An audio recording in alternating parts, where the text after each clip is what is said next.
23 November 1965। আর কিছুক্ষণ পরই মঞ্চে তার নাম ঘোষণা করা হবে।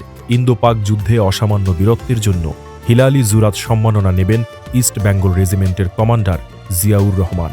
তবে এই মুহূর্তে তেমন টান অনুভব করছেন না। তার মন পড়ে আছে ঘরে। জীবনের সবচেয়ে মূল্যবান পুরস্কারটি আল্লাহ তাআলা 3 দিন আগেই দিয়েছেন। স্ত্রীর কোল আলো করে এসেছে এক ফুটফুটে পুত্র সন্তান। আগেই ঠিক করে রেখেছিলেন ছেলে হলে নাম রাখবেন তারেক।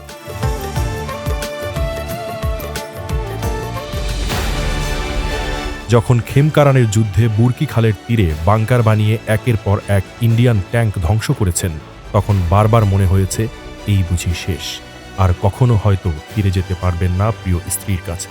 তখন বারবার আল্লাহর কাছে বলেছেন, খোদা, আমার সন্তানকেও তুমি দেশের জন্য কবুল করো। এভাবেই ছোট্ট পিনুর যাত্রা শুরু হয়। পরিবারের সাধারণ জীবন থেকে ৭১-এর বিদ্রোহ ঘোষণা, বন্দি জীবনের নিপীড়ন এবং ৭৫ পরবর্তী সময়ের দেশের হাল ধরা সবকিছুর প্রত্যক্ষদর্শী ছিলেন শৈশব থেকে কৈশোরে পদার্পণ করা তারেক রহমান।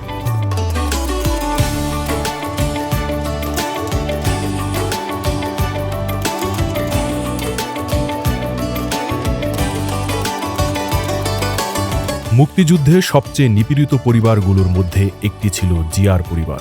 স্বাধীনতা ঘোষণায় হতবিহ্বল পাকিস্তান আর্মির কাছে তিনি ছিলেন মোস্ট ওয়ান্টেড।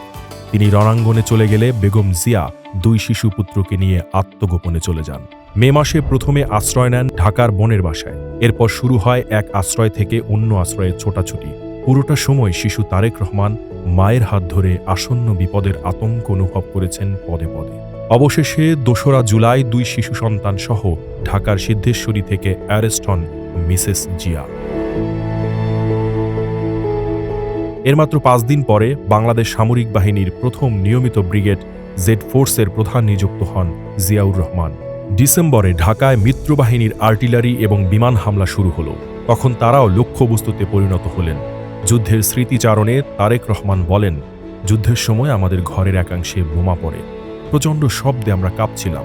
আমাদের কান্নাও থেমে গিয়েছিল। সেদিন আম্মাকেও কাঁদতে দেখেছি। একবার ভয়ঙ্কর বন্দিত্ব থেকে মুক্তি পেয়ে পুরোপুরি কৈশোর পেরোনোর আগে আবারও বন্দিত্ব বরণ করেন তারেক রহমান। ৩রা নভেম্বর খালেদ মোশাররফ কর্তৃক জেনারেল জিয়াকে সপরিবারে বন্দী করা হয়। এবার আরেকটু পরিণত তারেক রহমান।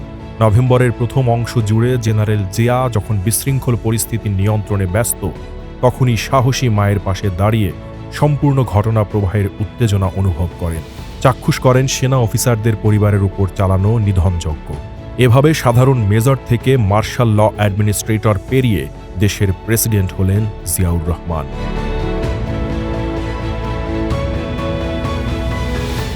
তবে পিতার কঠোর শৃঙ্খলা ও নিয়মের ব্যত্যয় ছিল না। তাই তারেক রহমানের চরিত্রে পিতার সেই দৃঢ়তা বিদ্যমান। সেই সাথে ধারণ করেছেন দেশের জন্য শহীদদের সবটুকু স্বপ্ন এবং ভালোবাসা। 1981 সালে প্রেসিডেন্ট জিয়াউর রহমানের নির্মম হত্যাকাণ্ডের সাক্ষী হন কিশোর তারেক। এই ভয়াবহ সময়ে মাকেও বেশি দিন কাছে পাওয়ার সৌভাগ্য হয়নি তার। দেশের প্রয়োজনে, মানুষের প্রয়োজনে বেগম জিয়া ঝাঁপিয়ে পড়েন স্বৈরাচার বিরোধী আন্দোলনে।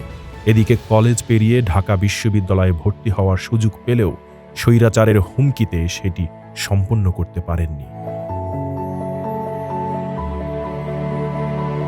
90-এর আন্দোলনের পুরোটা সময় তিনি বেগম জিয়া ও ছাত্রদলের প্রত্যক্ষ সহচর্যে কাটিয়েছেন।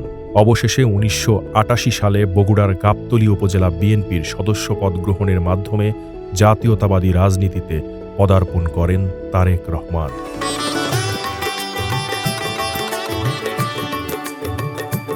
তৃণমূল, বিএনপি এবং ছাত্রদলকে দীক্ষিত ও শক্তিশালী করার প্রচেষ্টায় তিনি ব্যাপক গণসংযোগ করেন। এ সময়ে তার জনপ্রিয়তায় ঈর্ষান্বিত হয়ে দেশবিরোধী অপশক্তিরা তার বিরুদ্ধে একের পর এক অপপ্রচারে লিপ্ত হয়। বহুমুখী ষড়যন্ত্রের কারণে দেশে অন্ধকার যুগের সূচনা হয়, আর এর সবচেয়ে বড় ভুক্তভোগী হন তারেক রহমান। শুরু হয় তার জীবনের তৃতীয় বন্দিদশা এবং ভয়ঙ্কর নির্যাতনের অধ্যায়।